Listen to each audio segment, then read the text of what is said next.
महाराष्ट्र शासन सांस्कृतिक कार्य विभाग सांस्कृतिक कार्य संचालनालय महाराष्ट्र राज्य मुंबई आयोजित बगळ्यांची माळ फुले हा कार्यक्रम आपण लवकरच सुरू करतोय अगदी काही क्षणातच.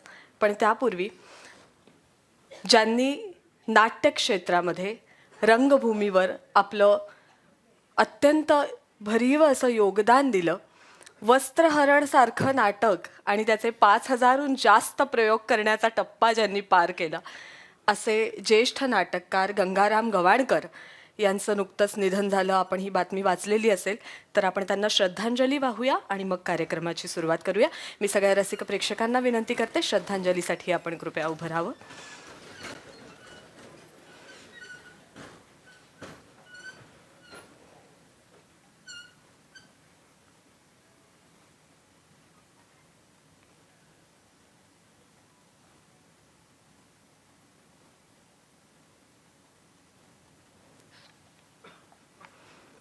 धन्यवाद.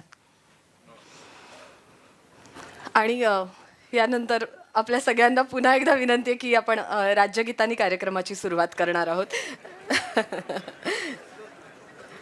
आणि त्यानंतर कार्यक्रमासाठी बसायचंच आहे आपल्याला, संपूर्ण कार्यक्रम बसून त्याचा आनंद घ्यायचा असेल. कृपया सगळ्यांनी राज्यगीताच्या सन्मानार्थ उभं राहावं ही विनंती.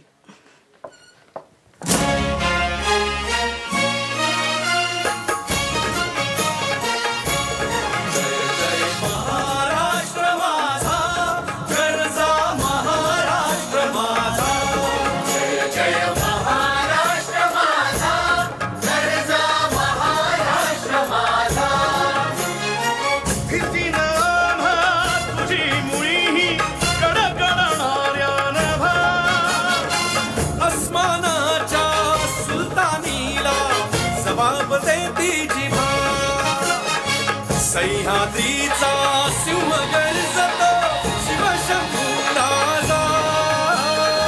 दरी दरीतून नाद गुंजला महाराष्ट्र माझा. जय महाराष्ट्र माझा, गर्जा महाराष्ट्र माझा. काळ्या छातीवरी कोरली अभिमानाची लेणी.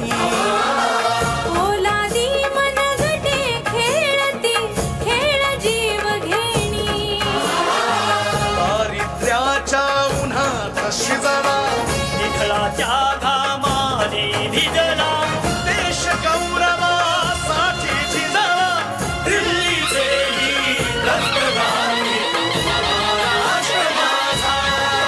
जय महाराष्ट्र माझा, गर्जा महाराष्ट्र माझा. जय जय महाराष्ट्र माझा.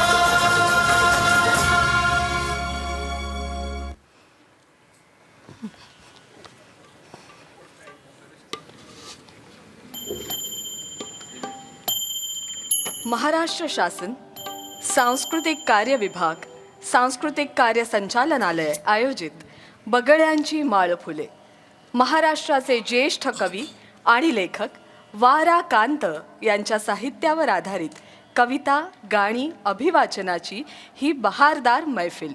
संयोजन कलाविष्कार सादर करत आहोत बगळ्यांची माळ फुले.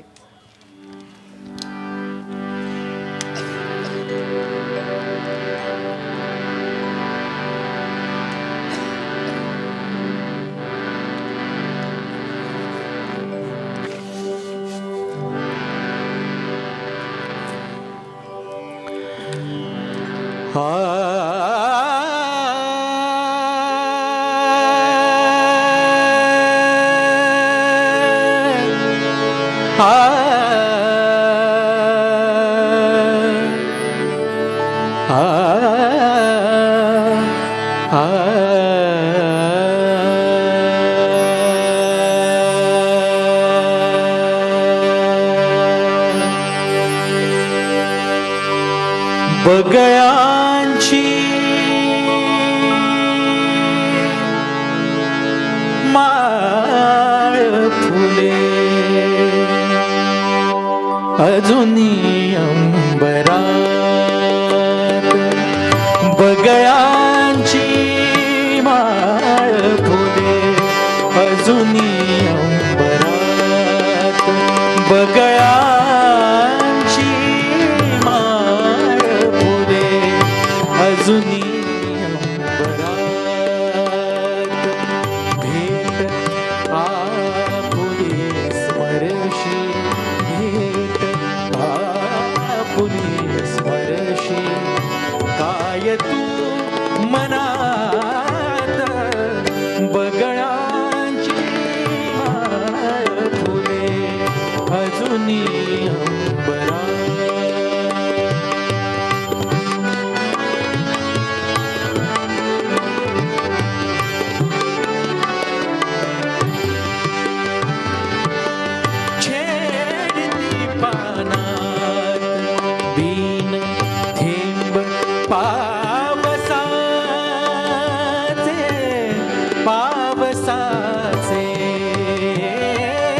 रानात फुले ऊन अभ्रकाचे ओल्या रानात फुले ऊन अभ्रकाचे मन कवडा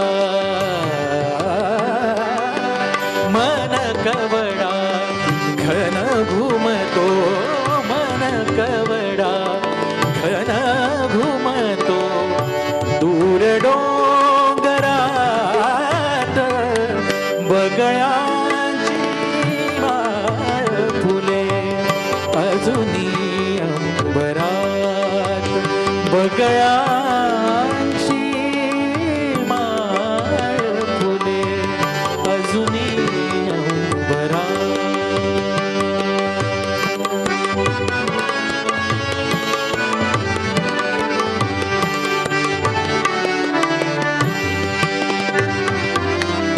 त्या गाठी त्या गोष्टी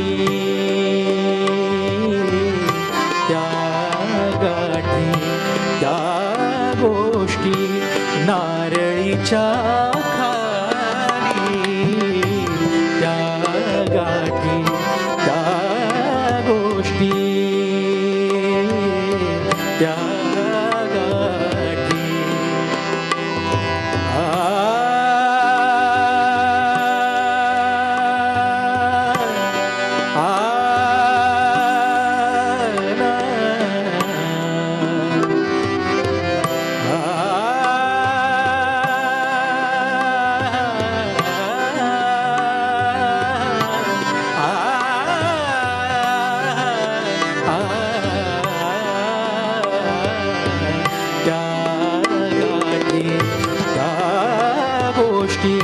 नारळीच्या खाली पौर्णिमाच तव नयनी पौर्णिमाच तव नयनी भर दिवसा झाली भर दिवसा झाली झिम झिमते अमृत ते झिम झिमते अमृत ते विकल अंतरात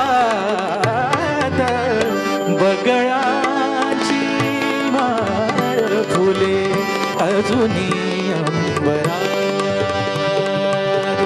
बगळाची माळ फुले अजुनी अंबरात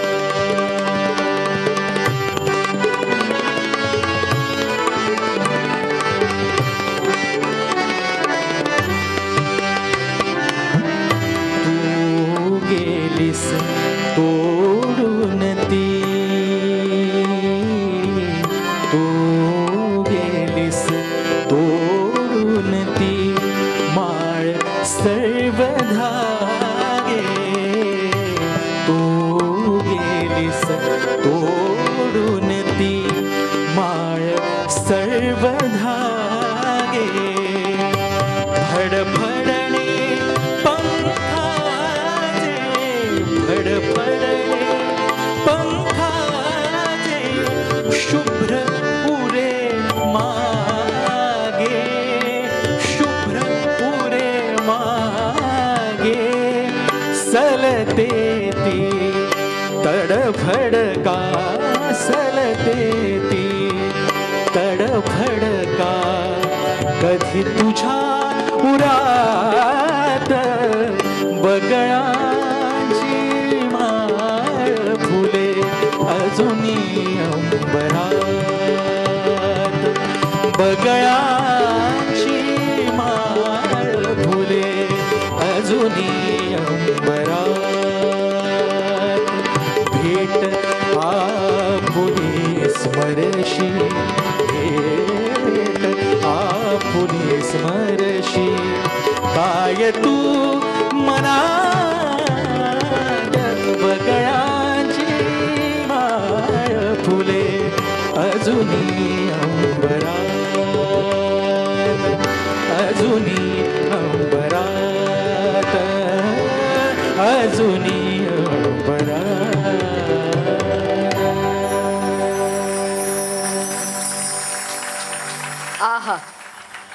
बाहेर रिमझिमता पाऊस आणि आतमध्ये रिमझिमता स्वरामृत. काय हवंय ते आपणच निवडायचं. मराठी साहित्याच्या क्षेत्रातले एक अजरामर कवी, गीतकार आणि लेखक म्हणजे वामन रामराव कांत, अर्थात वा.रा. कांत. नुकतीच 6 ऑक्टोबर रोजी वा.रा. कांत यांची जयंती झाली. आशयगर्भ आणि भावतरल कविता लिहिणारे कविवर्य वा.रा. कांत यांचा जन्म 6 ऑक्टोबर 1913 रोजी नांदेड इथे झाला. 1930 पासून त्यांनी काव्यलेखनाला सुरुवात केली आणि त्यानंतर थोडकी नव्हे तर तब्बल 60 वर्ष त्यांनी मराठी सारस्वताची इमाने इतबारे सेवा केली. शब्द माझा धर्म, शब्द माझे कर्म, शब्द हेच वर्म ईश्वराचे, असा शब्दधर्म पाळणाऱ्या कांतांनी साहित्याचे अनेक प्रकार हाताळले. मराठी वाङ्मयात भावगीत या हृदयस्पर्शी काव्य प्रकारात अनेक दिग्गज कवींनी आपल्या प्रतिभेचं श्रेयदान देऊन या काव्य प्रकाराला नवी ओळख, नवी अस्मिता देऊन प्रगल्भ केलं, श्रीमंत केलं.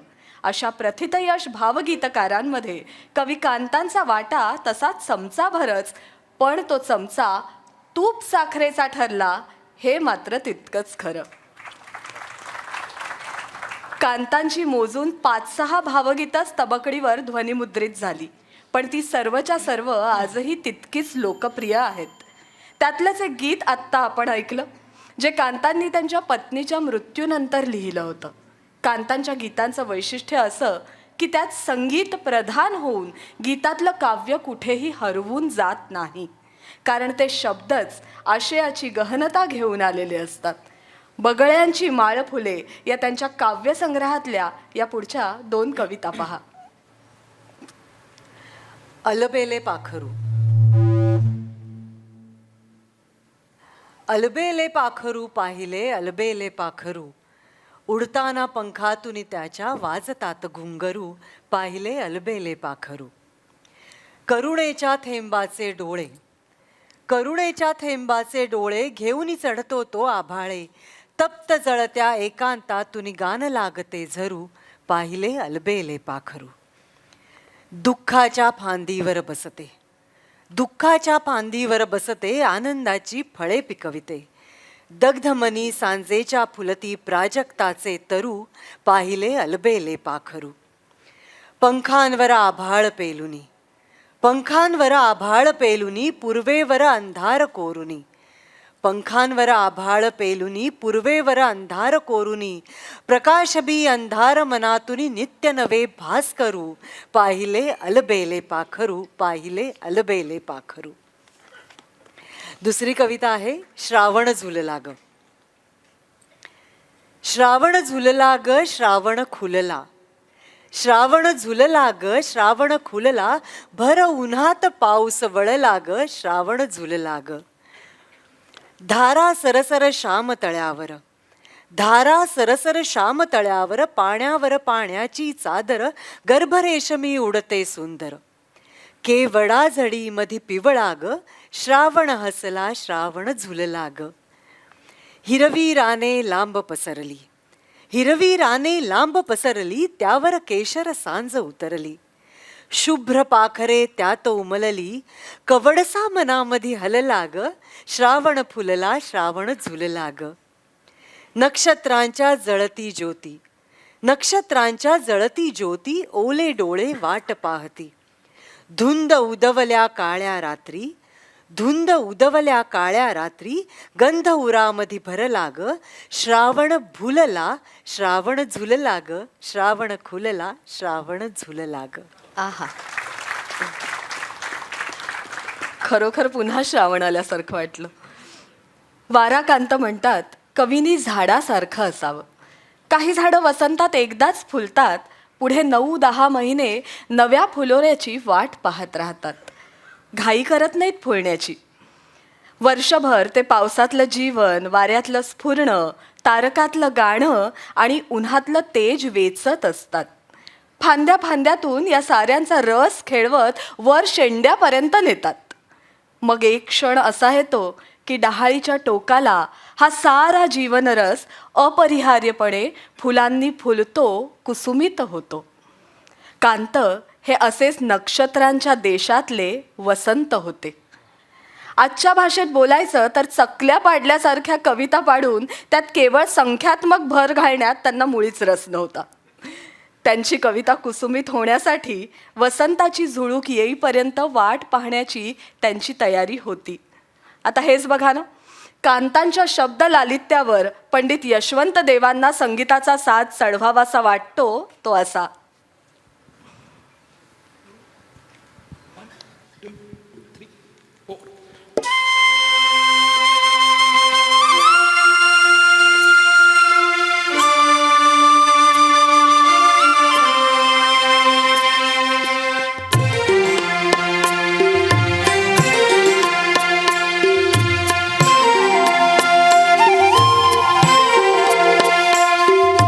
झुळूक आणखी एक,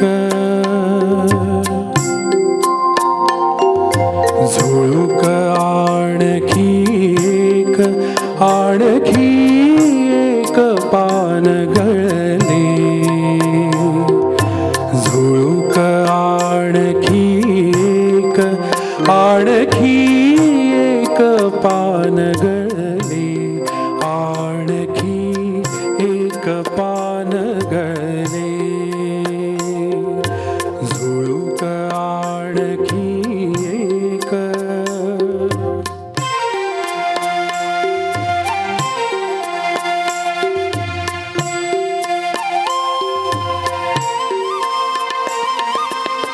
पाणी फुलला सुमनी बहरला माझ्या अंगणी जरी तरु वठला.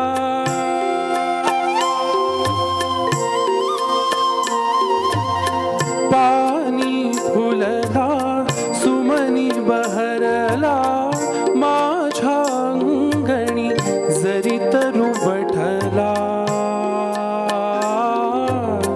शुष्क डहाळीत अंग मोडीती कोंबन वेवले. आणखी एक पान गळले.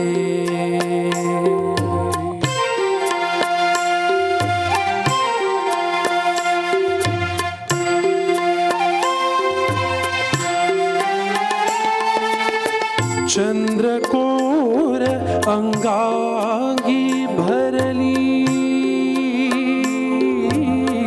चंद्रकोर अंगांगी भरली. दिन दिन कण कण उजळून खिरली.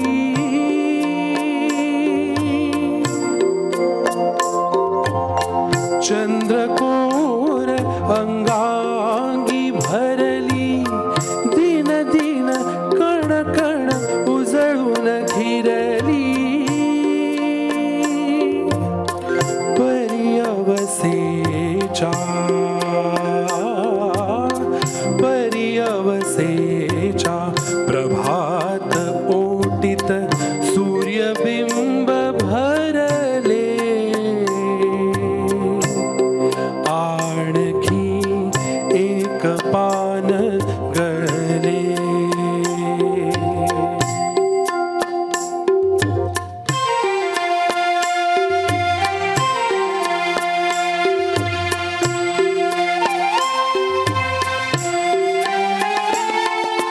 खुशाल गळता गळादळानो हसत सरा माझिया क्षणानो.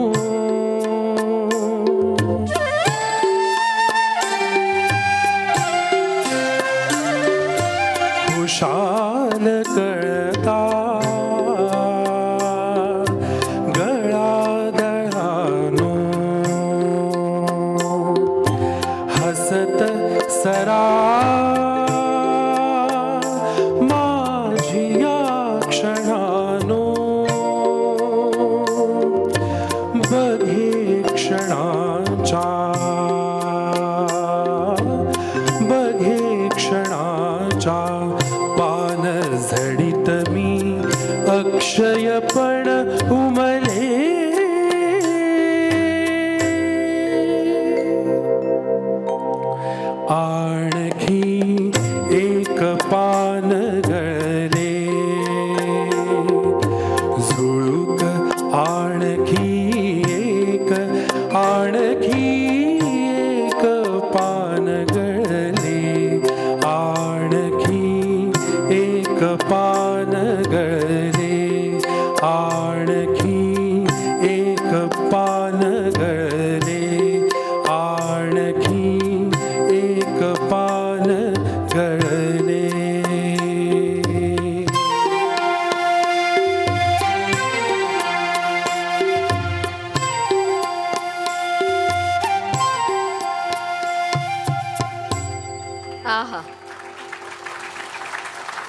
श्रीधरजी फडके यांच्या काही बोलायचे आहे या अल्बममध्ये 8 संगीतकारांची निवडक गाणी घेण्यात आलेली आहेत आणि त्यामध्ये कांतांच्या काव्याचा हा समावेश आणि कांतांनी काव्याच्या रूपातनं केलेलं हे गीत याचा समावेश या काही बोलायचे आहे या अल्बममध्ये घेतला गेला.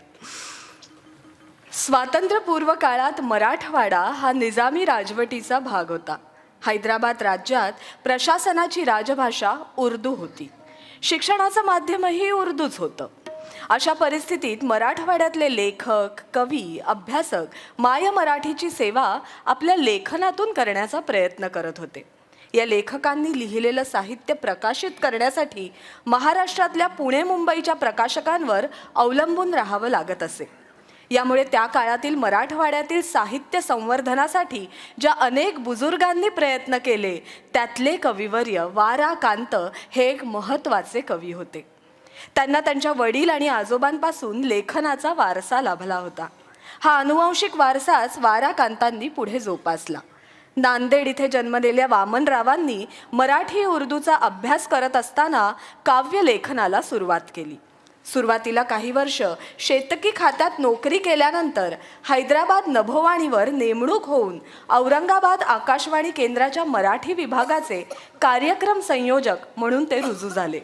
या काळात त्यांना रसिक मित्रमंडळी भेटत गेली आणि त्यांच्या काव्य लेखनाला एक नवी ऊर्जा मिळत गेली.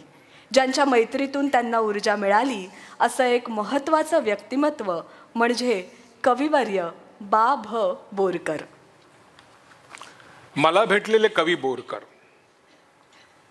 माझ्या आयुष्यात आठवण्यासारखे जे काही थोडेसे मधुर क्षण आहेत त्यात कविराज बोरकर यांच्या पहिल्या भेटीचा मी समावेश करतो. त्यावेळेला मी औरंगाबादला होतो. निजामी राजवटीतल्या आकाशवाणी केंद्रावरती मराठी कार्यक्रमाचा संयोजक म्हणून मी काम करत होतो.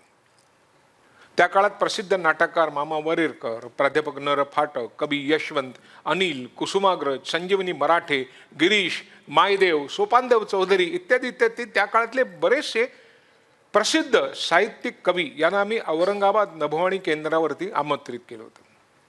त्यांनी मोठ्या आनंदाने या निमंत्रणाचा स्वीकार केला. खूप मोठी कवी संमेलनं व भाषणं आयोजित केली.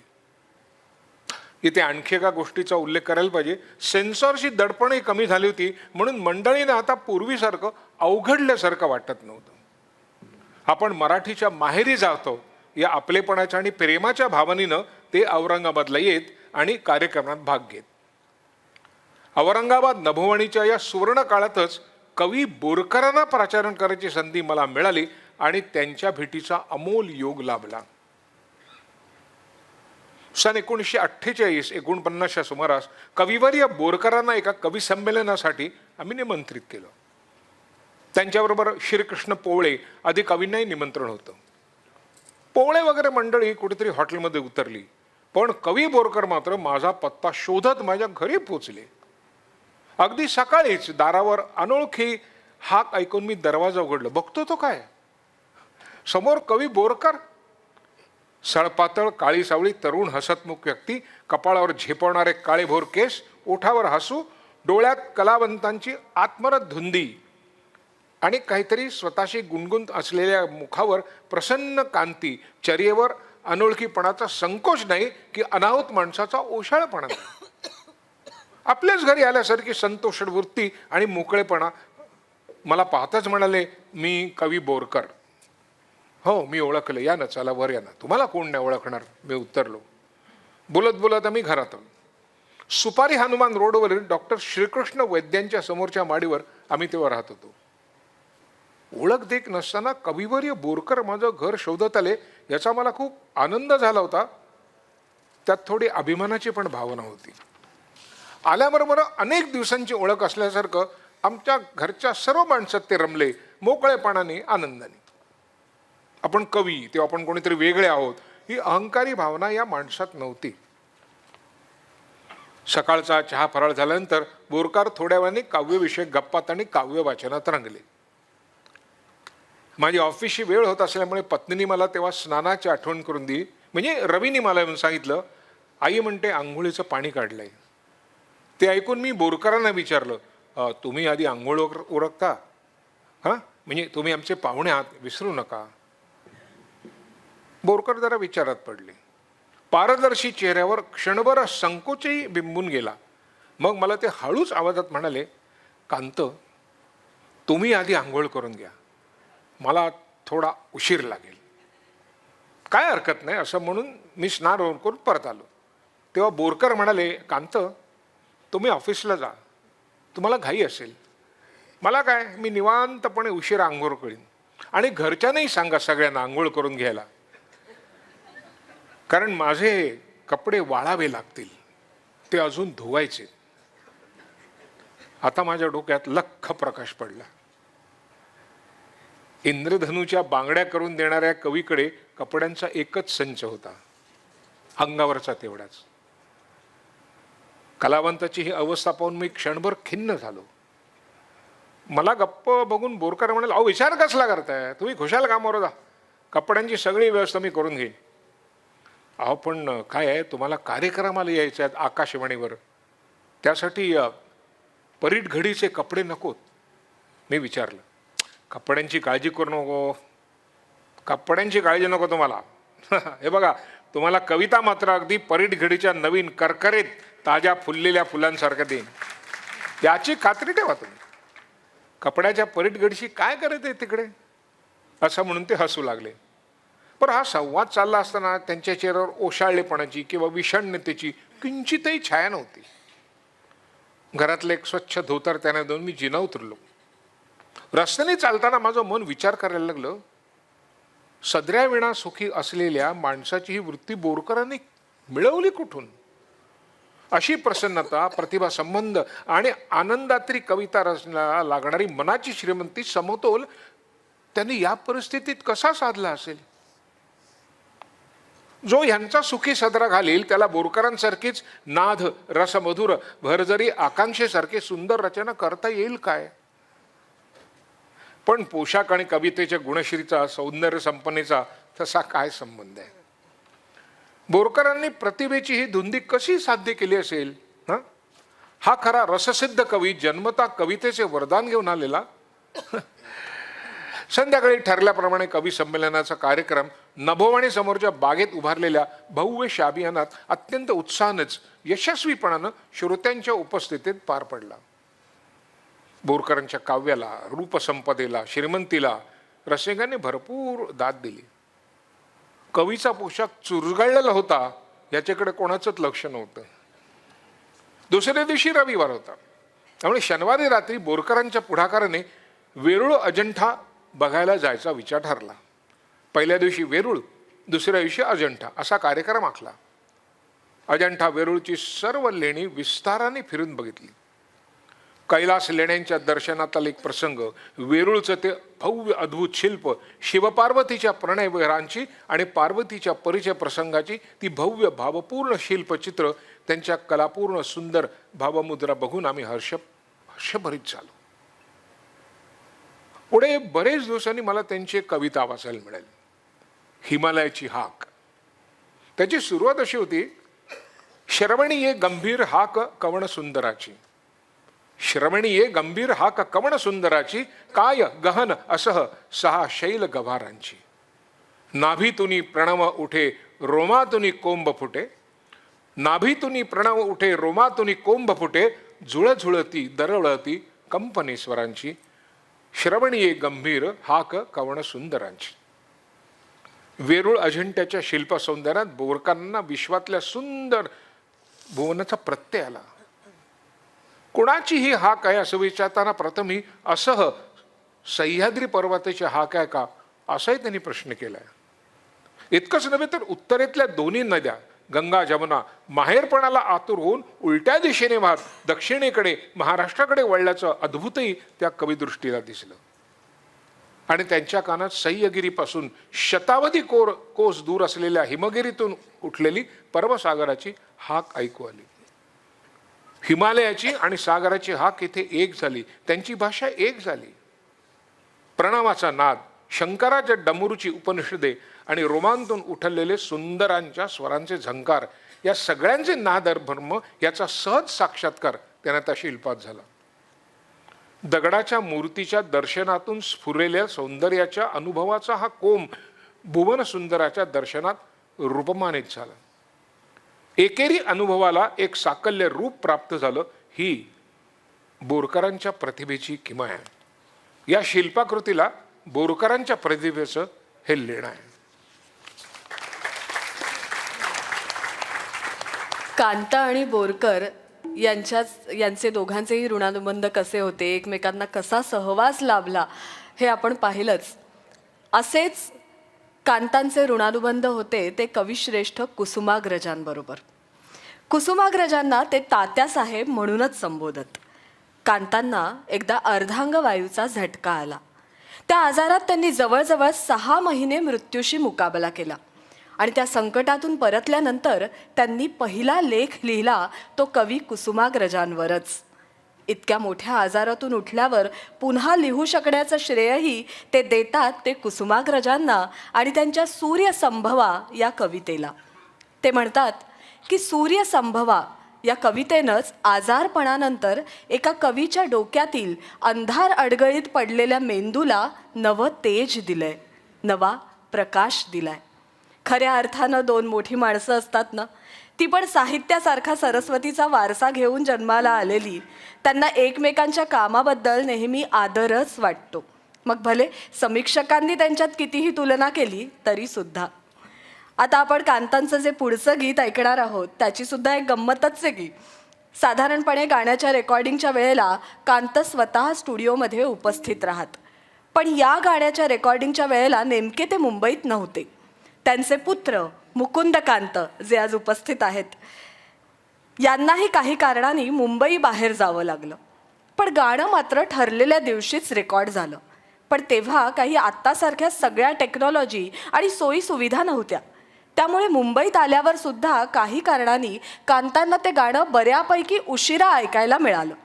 पण ते इतकं उत्तम रेकॉर्ड झालं होतं की सगळ्यांना खूप आवडलं आणि मला खात्री आहे तुम्हालाही आवडणार. ऐकूया तेच गीत.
असे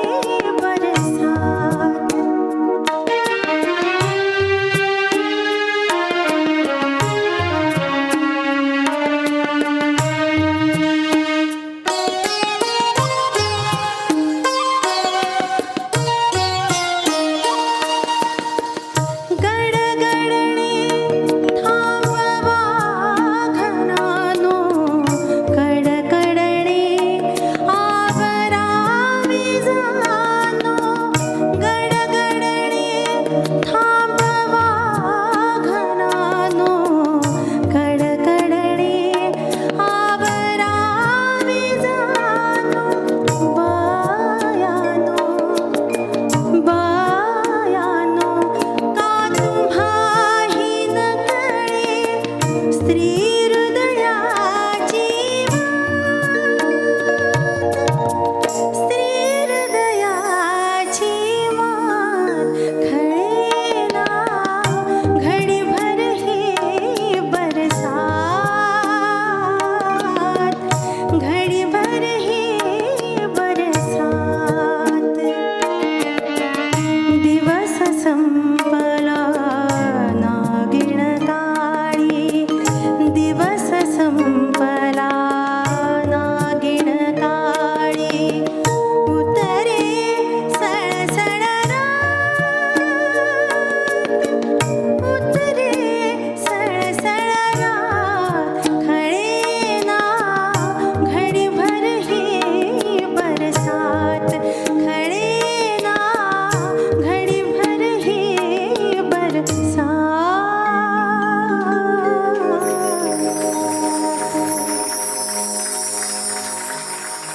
या गीताच्या निमित्ताने वाराकांत, पुष्पा पागधरे आणि बाळ बर्वे यांचा त्रिवेणी संगम या गीतामध्ये आपल्याला दिसून येतो.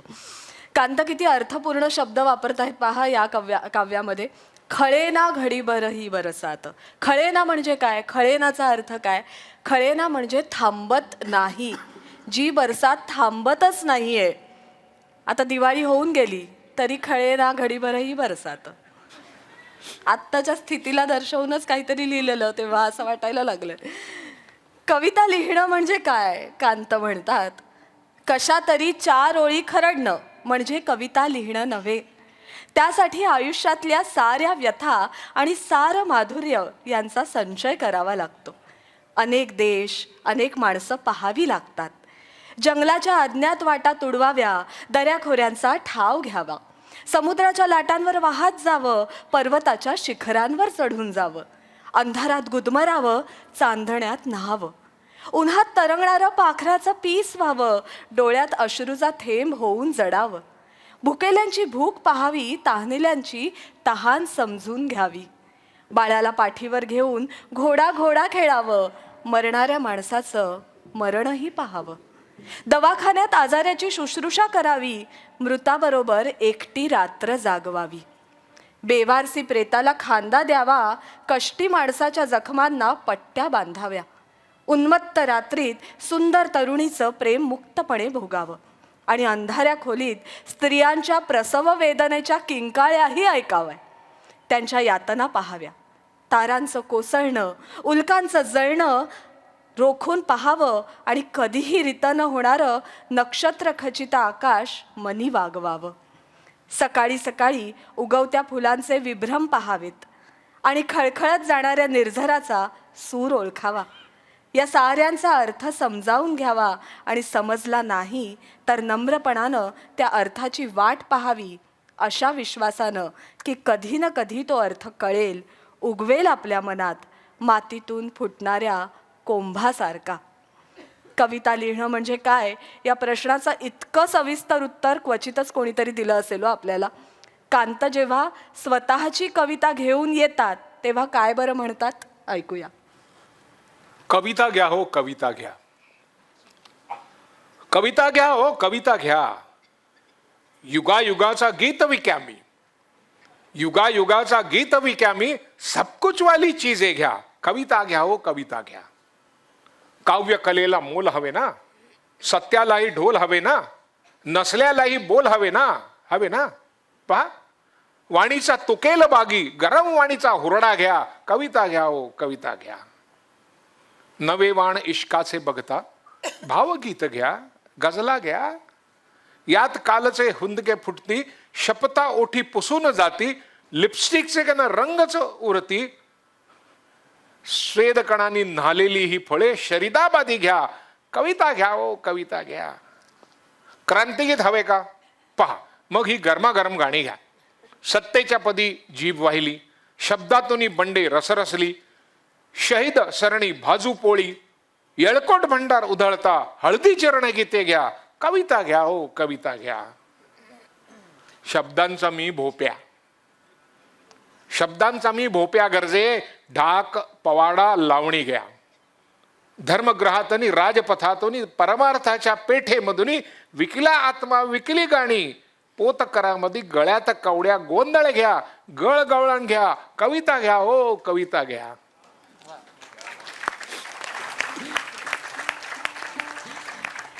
पण अशी ही कविता आपल्या हृदयात कुठेतरी खोल ठसा उमटवत जाते आणि वाराकांत आजही आपल्या हृदयात असेच अजरामर होत राहतात. प्रतिभा ही खरं तर दैवदत्त देणगी असते, वारशाने मिळणारी ती गोष्ट नव्हे. फार कमी ठिकाणी हे असं उदाहरण दिसून येतं की ती प्रतिभा वारशाने पुढच्या पिढीत आलेली आहे. साहित्यिक असलेल्या वाराकांतांचा प्रतिभा वारसा त्यांच्या पुत्रांनी, ज्येष्ठ सुपुत्रांनी म्हणजेच मुकुंदकांत यांनी किती छान जपलाय आणि पुढे नेलेला आहे.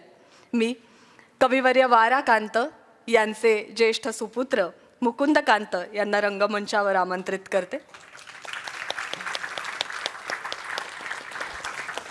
त्यांचे काव्यलता, कविता विश्व, 20व्या शतकातील कविता, विरह, मराठी कवितेतील घर, हितगुज करणाऱ्या कविता असे काही प्रातिनिधिक कविता संग्रह प्रकाशित झाले आहेत. कांतांच्या काही कविता संग्रहांना त्यांनी अभ्यासपूर्ण प्रस्तावना लिहिलेल्या आहेत. त्यांच्या साहित्याचं संपादन केलेलं आहे. महत्त्वाचं म्हणजे वाराकांतांच्या समग्र साहित्याच्या 2 मोठ्या खंडांचं संपादनसुद्धा त्यांनी केलेलं आहे.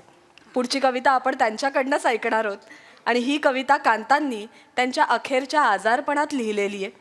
वार्धक्याने शरीर थकलं, गात्र थकली, स्मृती साथ देईनाशी झाली, पण त्याही अवस्थेत त्यांनी आपल्या शब्दांना निक्षून सांगितलं, शब्दांना तुम्ही अपंग बनू नका, असं निक्षून सांगितलं. आत्ता धनश्रीने सांगितल्याप्रमाणे कविवर्य कांतांना अर्धांग वयाचा झटका आला होता. संपूर्णतः त्या प्रसंगाचा, त्या काळाचा मी साक्षी होतो. त्यांच्या कविता लिहिताना मी त्यांना पाहत होतो, अवस्था पाहत होतो. ही त्यांची कविता त्यांच्या आजारपणात त्यांनी लिहिली, हे खरंच मला नवल वाटलं होतं. कविता अशी आहे, मी पंगू झालो म्हणून माझ्या शब्दांनो तुम्ही अपंग बनू नका. मी पंगू झालो म्हणून माझ्या शब्दांनो तुम्ही अपंग बनू नका. मला देह आहे म्हणून व्याधी आहेत त्याच्या, हातपाय आहेत म्हणून आहेत त्यांची दुखणी भाणी. कधी ठिसूळ चिक्कण मातीचा तर कधी एकजीव न होणाऱ्या तटस्थ वाळूचा हा देह आहे. गळणारा झडणारा, कधी पाऊस झडीने तर कधी तळपत्या पेटत्या उन्हाने. असा झडतो कणाकणांनी क्षणाक्षणांनी. मनुष्य होऊ पाहताना दिसा मासातून युगायुगातून, परंतु अजून मनुष्य होता आले नाही. अंतरातला पशु मात्र कधीतरी जागा होतो, गुरगुरतो. पुष्पासवे पिऊन ऋतुंची गाभोळ त्या पिकल्या ऊन सावल्या दिनमानांच्या. माझ्या शब्दांनो तुम्हाला तर माहितीच आहे, वयच नसते शब्दांना, देहही नसतो. काळाची फाटकी वस्त्रे लेऊन आघात सहन करीत भीक मागीत का फिरता. बाजारात मिरवणाऱ्या पोत्राजासारखे जो आपल्याच आसुडाचे फटके खात आत्मक्लेशाच्या पुरुषार्थी चौकात थयथया नाचत सुटतो. घुंगरे झंकारीत भेदांची, द्वेषांची, अंधश्रद्धेंच्या बिदीतून. आपल्या शब्दांना ते सांगतात असं. सुदैवी आहात तुम्ही शब्दांनो, सुदैवी आहात तुम्ही. हातपाय नाहीत तुम्हाला माझ्यासारखे, जे कष्टतात पोटासाठी, स्वार्थासाठी अपंग होतात, अगतिक बनतात आपल्या अहंकाराच्या मोहाच्या आंधळ्या गतीने. शब्दांनो माझ्या स्फुरला आहात तुम्ही आशा आकांक्षांच्या प्राणकोशातून. जन्माला आहात तुम्ही अंतरीच्या सूक्ष्म नादातून. शब्दांनो माझ्या तुम्ही असता निळे गाणे पंखातल्या अस्मान भरारीचे. शब्दांनो तुम्ही असता निळे गाणे पंखातल्या अस्मान भरारीचे. तुम्हीच असता मनस्वी प्राण कुमकुम रंगात उजळणाऱ्या उगवतीचे, तुम्हीच करुणेचे गर्भार जलद तरंगणारे, दुःखघन अनुभवत नील आकाशावर. अनुच्चारित शब्दांनो फुलांसारखे दिवस उगवणारे, धारण करणारे काळाचे कारण, हिरण्यगर्भ तुम्हीच आहात युद्धगर्जना, शस्त्रत्याग करणाऱ्या श्रीकृष्णाची. तुम्हीच योगमायेचे झंकार, ज्ञानदेवीच्या मृदू मवाळ अंतःकरणातले. तुम्हीच सुरवाडता अस्तगिरीवर अमृताकडे जाणाऱ्या, मरणाचे बोल होऊन सांध्यरंगात निरंजनाच्या. तुमच्यामुळेच कविता हसते फुलात, तुमच्यामुळेच कविता हसते फुलात. सविता उगवतो नभात, अंकुरतो प्रसाद होऊन अन्नदेवाच्या भुकेल्यांसाठी. म्हणून म्हणतो, शब्दांनो तुम्ही अपंग बनू नका, शब्दांनो तुम्ही अपंग बनू नका माझ्यासारखे. अप्रतिम. मुकुंदजी, आपल्याला पुढच्या सादरीकरणासाठी इथेच थांबण्याची विनंती करते. पण त्याआधी हा इतका सुंदर कार्यक्रम रंगतोय आणि आपल्या सगळ्यांना आवडतोय, सगळ्या कलाकारांची एक ओळख करून देते. कविता आणि अभिवाचन सुप्रसिद्ध अभिनेते संजयजी मोने, सुप्रसिद्ध अभिनेत्री ऐश्वर्या नारकर, कवी, लेखक, संपादक आणि वाराकांत यांचे ज्येष्ठ सुपुत्र मुकुंदकांत, गायक कलाकार अर्थातच महाराष्ट्राचे लाडके गायक श्रीरंग भावे, अनिरुद्ध जोशी आणि गोड गायिका मृण्मयी फाटक. या संपूर्ण कार्यक्रमाचं जे संशोधन झालेलं आहे, कार्यक्रमाची आखणी जी केलेली आहे ती उत्तरा मोने, सुप्रसिद्ध निवेदिका आणि उद्योजिका. या कार्यक्रमाचं संहिता लेखन जे मी वाचते तुमच्यासमोर सादर करते अनुया गरवारे धारप.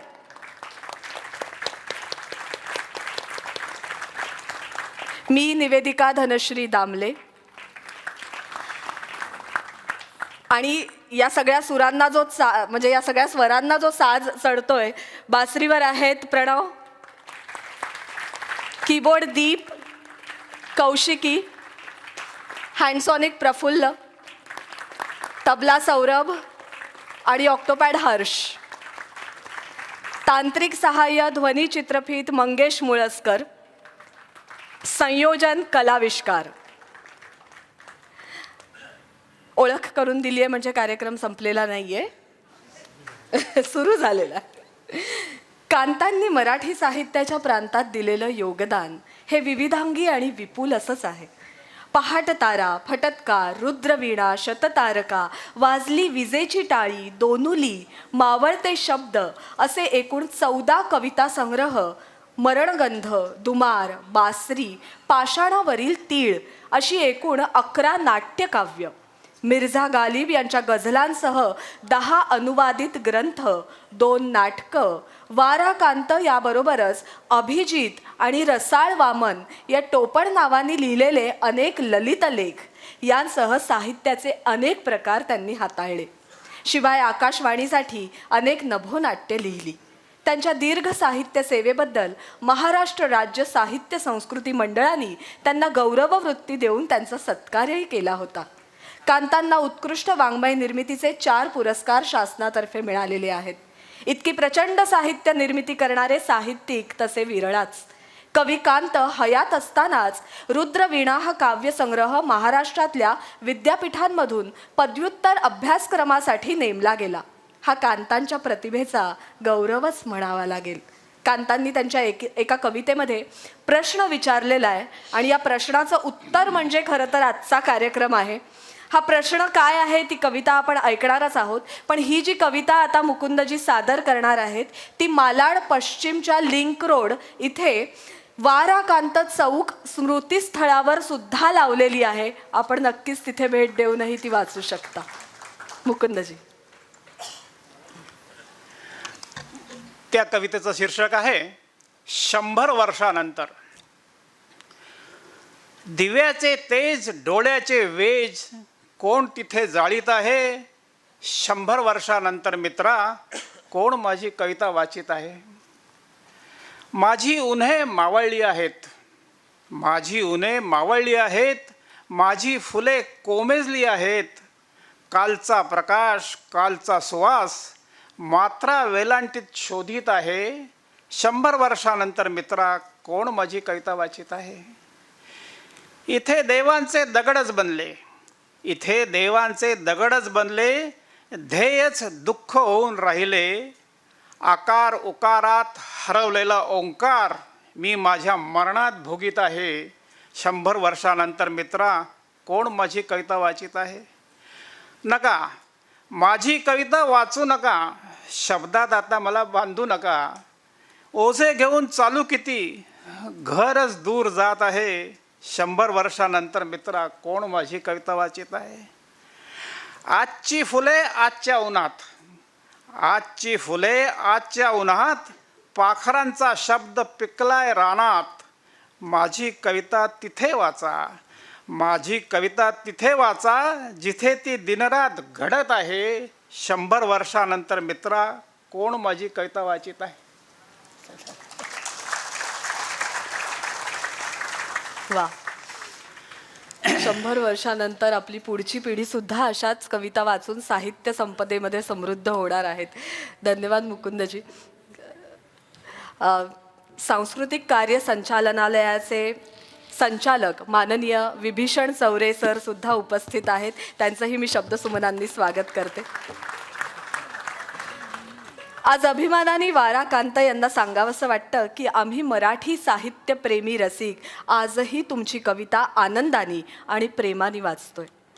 कांतांचं त्या तरुतळी हे अतिशय गाजलेलं गीत. या गीताची जन्मकथासुद्धा त्यांनीच लिहून ठेवलेली आहे. ते म्हणतात, त्या तरुतळी विसरले गीत या कवितेच्या जन्माची कथा तुम्हाला सगळ्यांना गमतीची वाटेल. नसतेपणातलं हे असतेपण मोठं अद्भुत आहे. हैदराबाद ते हिमायत सागर हे 20-25 मैलांचं अंतर कांतरोज सायकलीने पार करत. हैदराबाद ते हिमायत सागर या रस्त्यावर एक मोठं झाड होतं, जमिनीशी लवलेल्या फांद्यांचं आणि घनगर्द सावलीचं. त्याच्या घनदाट शीतल सावलीत उन्हाचे शेकडो सुंदर कवडसे उमटलेले मी एके दिवशी पाहिले. तेव्हा या झाडाशी, या कवडशात प्रियकराची वाट पाहत एखादी प्रणयिनी उभी असती तर या चित्राला किती पूर्णता आली असती हो, अशी कल्पना प्रथम मनाला स्पर्शून गेली आणि या मनोज्ञ निसर्ग दृश्यातून मला ही कविता स्फुरली. त्या कवडशात हरवून जावं असं प्रथम मनात आलं. त्यातून हरवलेल्या गीताची जाणीव उमटली. प्रत्येकाच्या मनातलं एखादं गीत असंच कुठेतरी विसरून राहतं.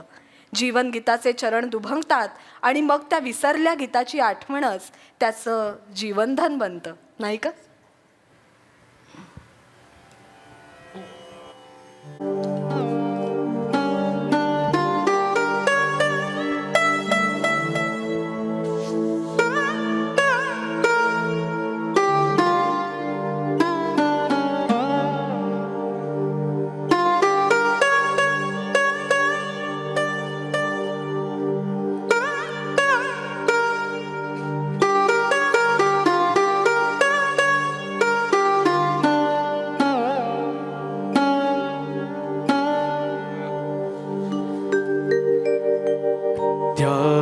तरुतळी विसरले गीत, त्या तरुतळी विसरले गीत. हृदय रिकामे घेऊन फिरतो, हृदय रिकामे घेऊन फिरतो. इथे तिथे ते गीत, त्या तरुतळी विसरले गीत, त्या तरुतळी.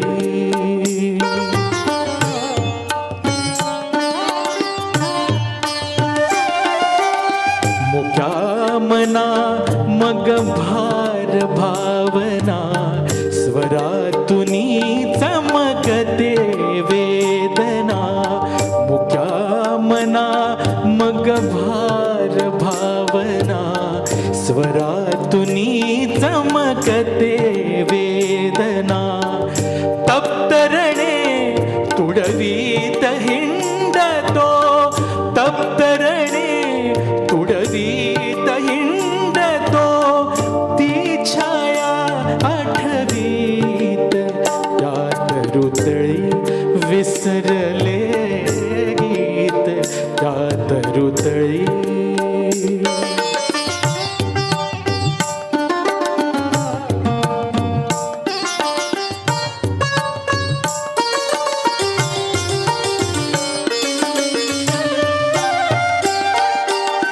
विशाल तरु तरी फांदी लवली थंडगार घनगर्द सावली विशाल तरु तरी फांदी लवली थंडगार घनगर्द सावली मनीची अस्फुट स्मिते झळकती मनीची अस्फुट स्मिते झळकती तसे कवळसे दीत त्यात रुतळी विसरले गीत त्यात रुतळी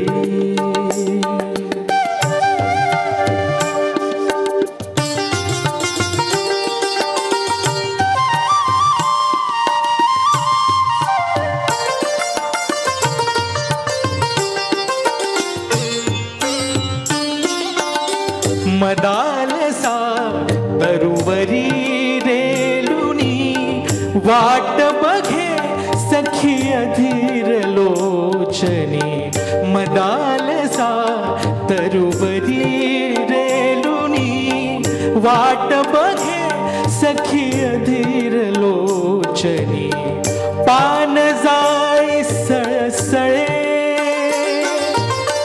पान जाई सळसळे वळेती मथी दर्दय कवळीत त्यात रुतळी विसरले गीत त्यात रुतळी विसरले गीत त्यात रुतळी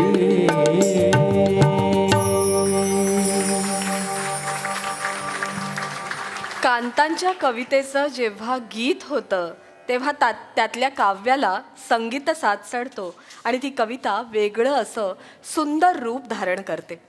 पण त्या गीताचा आत्मा हा काव्यच राहतो, कारण मुळात कविता हा कांतांचा आत्मा.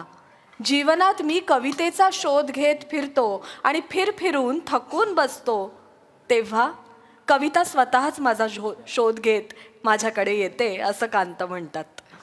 1964 साली ते मुंबईत राहायला आले. त्यावेळी ते ज्या घरात राहत होते त्याच्या शेजारच्या बिराडात एक बाई राहत होत्या.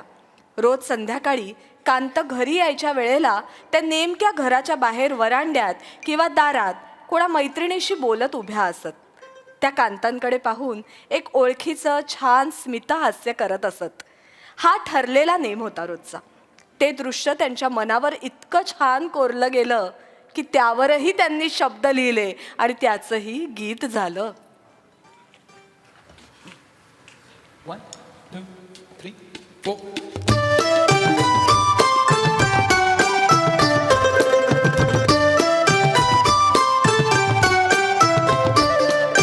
सखी शेजारिणी सखी शेजारिणी तू हसत रहा हास्यात पळी गुंफीत रहा. सखी शेजारिणी तू हसत रहा हास्यात पळी गुंफीत रहा. सखी शेजारिणी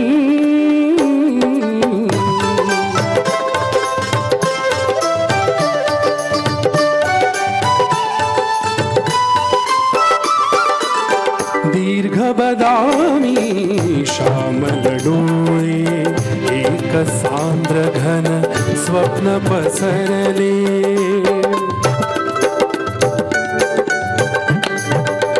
दीर्घ बदामी श्यामल डोळे एक सांद्र घन स्वप्न पसरले धूप छाव मधी यौवन खेळे धूप छाव मधी यौवन खेळे तू जीवन स्वप्ने रचित राहा हास्यात पळे गुंफीत राहा सखी शेजारिणी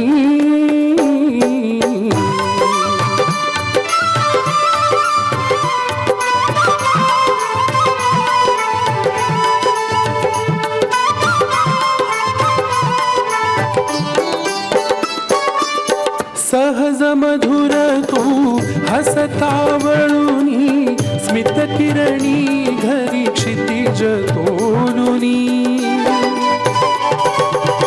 सहज मधुर तू हसतावळुनी स्मित किरणी धरी क्षितिज तोलुनी विषाद मनीचा जाय जळुनी विषाद मनीचा जाय जळुनी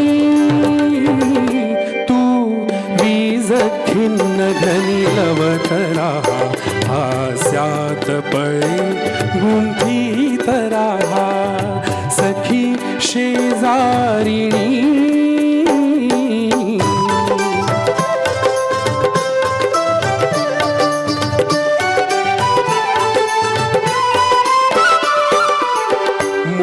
जिथे स्वर्गीत होतसे एस्य मधुर तव तिथे स्फुरतसे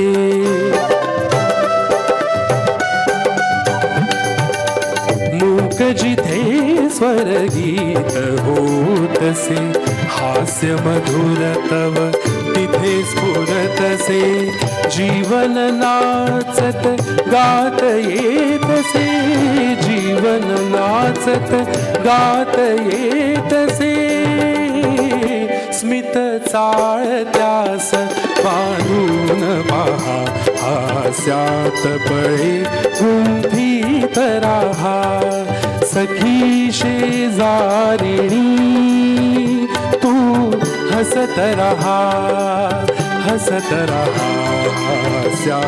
पळे गुंफीत रहा सखी शेजारिणी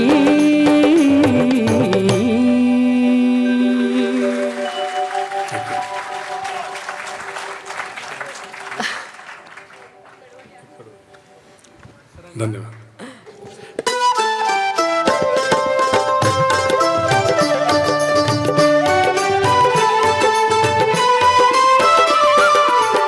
मूक जिथे स्वरगीत होतसे हास्य मधुर तव तिथे स्फुरतसे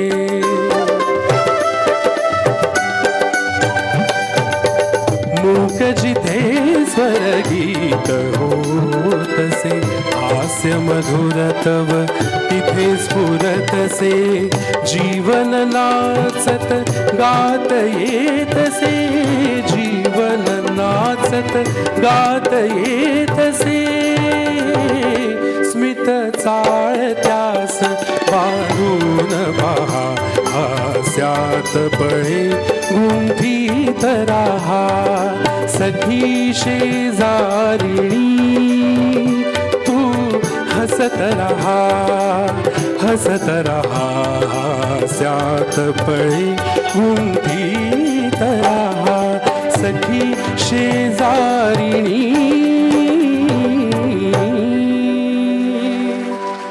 धन्यवाद.